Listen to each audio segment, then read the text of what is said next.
그 일이 있었던 건 내가 대학생 때다. 당시 진주에 있던 공대를 다녔던 난 기숙사에 살고 있었고 주변엔 다른 대학도 많고 지인들도 많았다. 어느 주말 아는 동생들이 같이 놀자며 연락이 와서 대충 준비를 하고 나갔다.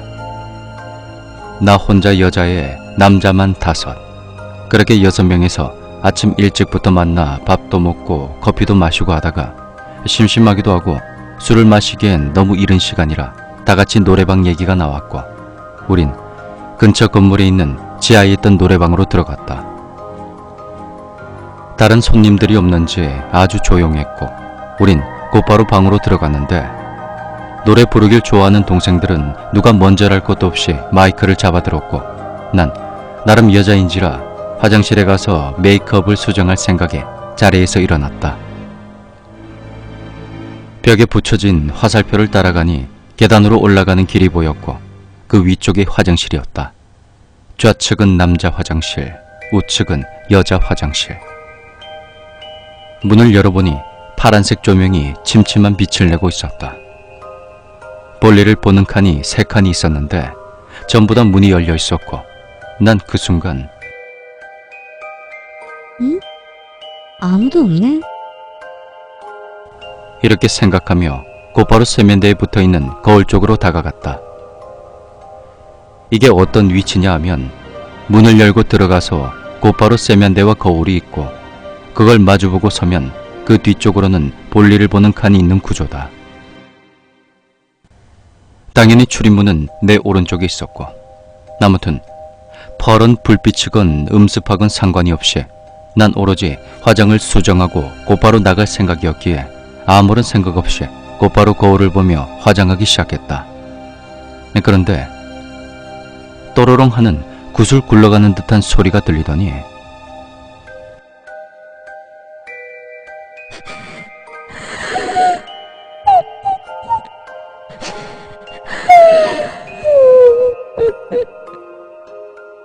이러는 여자가 흐느끼는 듯한 소리가 들려왔다.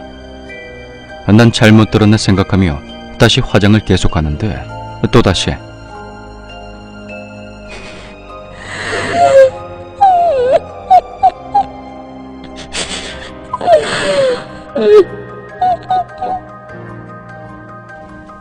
이번엔 좀 더 또렷하게 여자의 울음소리가 들렸다. 순간 몸이 경직이 되며 슬그머니 뒤를 돌아봤지만 아까처럼 모든 칸의 문은 열려 있었고 그 안쪽엔 아무도 없었다. 뭐고? 잘못 들었나? 그리고는 화장을 마저 고치기 시작했다. 그렇게 몇 분이나 흘렀을까.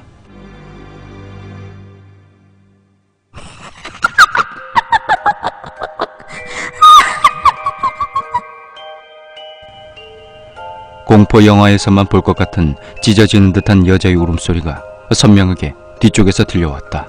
그리고 웃음소리까지 들려왔다. 뒤돌아 볼 틈도 없이 온몸이 뚝벗어며 손을 뻗어 출입문 손잡이를 잡아 뒤틀었다. 아무리 손잡이를 돌려도 어깨로 힘을 줘서 문을 밀어봐도 안간힘을 써봐도 문은 열리지 않았다. 그러다가 순간 어떤 힘에 의해 몸이 튕겨지듯 문 밖으로 나왔다. 그렇게 계단을 뛰어내려가는데 다리가 후들거려 있었는지 뒤에서 누군가가 날 잡아 끈다는 느낌이 들어 앞으로 나아갈 수가 없었다. 난 억지로 살려고 발버둥을 치며 앞쪽으로 걸어갔다. 계단을 내려갈 때 손으로 다리를 잡고 한 계단 한 계단을 내려가는데 어떠한 힘에 의해 몸이 뒤쪽으로 쏠려 난 양옆의 벽에 몸을 부딪히며 겨우겨우 그렇게 내려갔다. 정신을 차려 앞을 보았는데 이곳 주인인 듯한 사람이 날 쳐다보고 있는 것이다. 난 정신이 없었는지 뭔지 그 사람이 무표정함에 내가 마치 잠깐 무엇에 홀렸었던 것 마냥 다시 정신을 차렸었고, 괜히 말했다간 내가 정말 정신병자 취급을 받을 것 같은 생각에 난 혼이 나간 채로 애들이 있는 방으로 들어갔다. 문을 열자마자 야, 너희들 왜 그런 장난치는데? 내가 얼마나 무서운 줄 아나? 그렇게 화를 냈고, 동생들은 정말 아무것도 모른다는 눈으로 날 쳐다보며 말했다. 무슨 장난? 우리 지금 노래 부르고 있었는데 뭔 소리 하노? 오히려 날 이상하다는 듯이 쳐다봤다. 난 아무 일도 아니라며 그저 멍하니 2시간 남짓을 마이크 한 번 쥐지 않았고 그저 앉아만 있었다. 그 웃음소리가 내 귀에서 떠나질 않아서.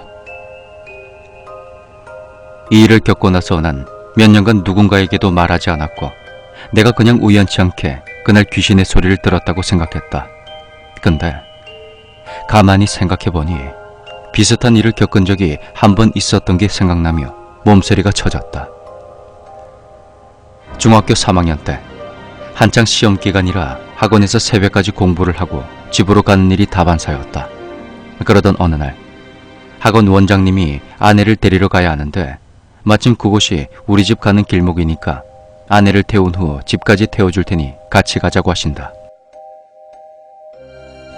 난 혼자 택시 타기도 싫었고 그 시간엔 차도 별로 없어서 흔쾌히 알겠다고 했고, 원장님이 운전을 하고 보조석엔 아내, 뒤에는 내가 타고 우리 집 방향으로 출발을 했다. 우리 집은 시골이라 논밭이 펼쳐져 있었고 그 옆으로는 차도가 넓게 뻗어 있었다. 그 사이로 사람이 걸어다닌 길이 있었긴 한데 그게 길이랄 것도 없는 정말 위험하게 짝이 없는 논밭의 구석이었다. 그리고 가로등은 듬성듬성 주황색 불빛 몇 개 정도였고, 아무튼 원장님은 차도 없고 사람도 없고 새벽 3시경이라 논밭 옆에 쭉 뻗은 도로를 시원하게 달리고 있었다. 그런데 그때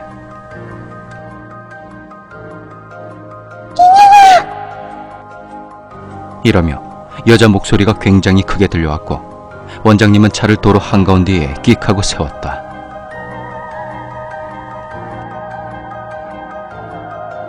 원장님, 방금 무슨 소리 안 들었어요? 들었다. 네 이름 부르는 거 아이가? 원장님, 부인, 그리고 나 3명 모두 그 목소리를 똑똑히 들었다. 그리고 그것은 바로 내 이름. 그 어두운 새벽에 달리는 차 안에 있는 날 볼 수가 있었을까? 우린 멍하니 5분 정도를 도로변에 차를 세워두고 있었던 것 같다. 그리고 아무도 오지 않자 다시 차를 몰아 집으로 도착했다. 별 대수롭지 않았는데 몇 년 뒤 내가 대학생이 되어 또다시 이렇게 귀신 목소리를 들으니 그때 내가 들었던 것도 이것과 같은 것이 아니었을까?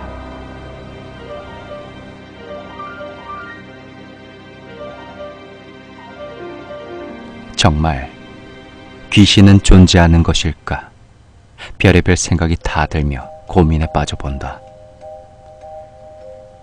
이 얘기를 들었던 사람들은 설마하며 다들 내가 기가 약해서 그런 것이었을 거라고 얘기들 하지만 난 평생 가위에 눌려본 적도 그렇게 무서운 꿈을 꾼 적도 없는 사람이다.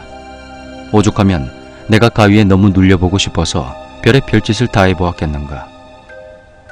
우연히 요 근래에 귀신도 본 적이 있고 가위에도 거의 매일 눌리다시피 하는 친구를 만나게 되었는데, 자기 얘기를 하다가 그냥 지나가는 말로 귀신은 눈으로 보이는 거랑 귀로 들리기만 하는 게 2개가 있다더라 하는 것이 아니겠는가. 그 친구에게 내 얘긴 하지 않았지만 난 그 이후로 귀신을 믿게 되었다. 아주 절실히 말이다.